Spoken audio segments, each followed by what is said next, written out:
విశిష్టమైనటువంటి వ్యక్తి. విశిష్టమని ఎందుకు అంటున్నానంటే స్వయం కృషికి ఒక రకంగా చెప్పాలి అంటే సమాజానికి చాలా సేవ చేసినటువంటి వ్యక్తి నంది వెలుగు ముక్తేశ్వరరావు గారు. ఒక క్లాస్ లో చెప్పింది దాని మీద నుంచి 355 వాక్యాలు నేను అనర్గళంగా చెప్పడం జరిగింది. చెప్పినప్పుడు సార్ ఐఏఎస్ అంటే ఏమిటి అని, ఐఏఎస్ అంటే ఇది చాలా పెద్ద చదువురా, చాలా కఠినమైన పరీక్ష ఉంటుంది, ఆ పరీక్ష కనుక దాటితే మాత్రం ఐఏఎస్ ప్రిపేర్ అవుదాం అనేది ఒకటి మనసులో ఉండేది. ఏం చేద్దామని అంటే అప్పుడు నేనేం చేశానంటే ఏవి రాముడి దగ్గరికి వచ్చి నేనేమి ట్యూషన్ తీసుకోలేదు, నిజామాబాద్లో సారంగపూర్ ఇండస్ట్రియల్ ఎస్టేట్లో కూర్చొని రాసే ఐఏఎస్.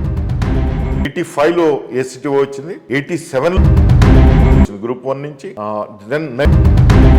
తర్వాత నేను కొంచెం ప్రోగ్రెసివ్ వర్క్స్ అప్పుడు చేస్తుండేవాడిని. ముఖ్యంగా నా దృష్టికి వచ్చినవి ఆంజనేయ స్వామి హరిజనులు వెళ్ళి కొబ్బరికాయ కొడితే నల్లబడిపోయాడని, మొహన్ మనం అప్పుడు వెళ్ళి వెంటనే చెప్తే పెద్ద ఇది మనం అనుకుంటున్నది తప్పు అని వాళ్ళ చేత అనిపించి అక్కడ వాళ్ళ చేత కొబ్బరికాయలు.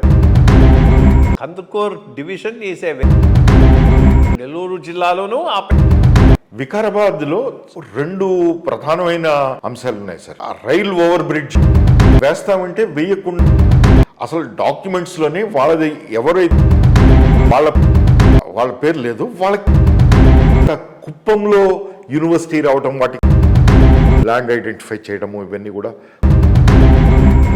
పటేల్ బస్ పుస్తకాలు ఏమిటంటే అట్లా 5-6 మండలాల్లో చేసేటప్పటికి తక్కిన మండలాలు నాకు ఒక 50-60 వేల. ఈ ప్రజా దర్బార్ ఏంటంటే తర్వాత ఇబ్బందులు ఉన్నటువంటి డిఆర్ఓ శ్రీకాకుళం ఉన్నారు. నేను అంతా రెడీ అయిపోతున్నాను, 1 or 2 days లో ఆర్డర్ వస్తుందని ఎవరో అన్నారు, అది కూడా నాకేం లేదు. సడన్ గా మీ బాలసుబ్రహ్మణ్యం గారు తిరుపతిలో నేను వచ్చేటప్పటికి సార్ అది ఏమైందంటే కొండ మీద ఒక విశేషం ఏమైందని, తర్వాత వల్నరబిలిటీ ఉన్న దాంట్లో చాలా కొంచెం ఒక పొలిటికల్ క్లాసెస్ ఇన్వాల్వ్ అయ్యి 40-50 మంది సినిమా పక్కీలో మంచి కార్లు వీర్లు హంగామా. నేను వెళ్ళేటప్పటికి వాళ్ళు 3-4 ఉన్నారు. ఎల్టీఆర్ వీటి ప్రకారము రెగ్యులేట్ ఎట్టి పరిస్థితుల్లో గిరిజనేతరులు అక్కడ ఆ భూమికి సంబంధించినటువంటి లావాదేవీలు. సరే ఇది అయిన తర్వాత నన్ను గా చేసినటువంటి అంశం ఏంటంటే వెలుగు అప్పుడే ఆరంభమవుతుంది సార్. వెలుగులో ఏమైందంటే పావర్టీని సడన్ గా ఐఏఎస్ ఆఫీసర్స్ బదిలీ అని పడింది.